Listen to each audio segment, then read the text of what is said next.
In a landmark sponsorship deal, SA Rugby and First National Bank (FNB) announced on Wednesday that the banking giant will take over as the principal partner of all South Africa's national rugby teams.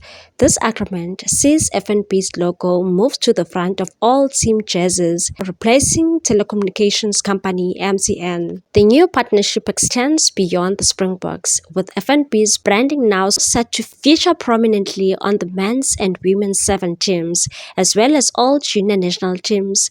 The bank has been a key supporter of South African rugby for years and was already the main sponsor of the Springbok women's team for the past 3 years. Ryan Oberhalzer, CEO of SA Rugby, expressed his enthusiasm for the expanded collaboration and said FNB has been an outstanding partner to the Springboks and rugby for many years, and we are delighted to take the relationship to the next level. Having them partner with all our national teams is a significant step for our game, and we look forward to a long and successful partnership.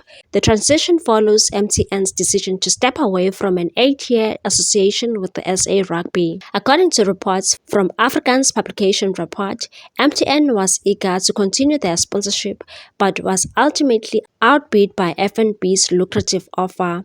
Sources indicate that the value of the Springbok jersey sponsorship has soared from 78 million rand to 160 million rand per year over the past 6 years, a reflection of the team's success on the world stage. During this period, the Springboks clinched back-to-back Rugby World Cup titles in 2019 and 2023, cementing their status as the #1 ranked team in the world.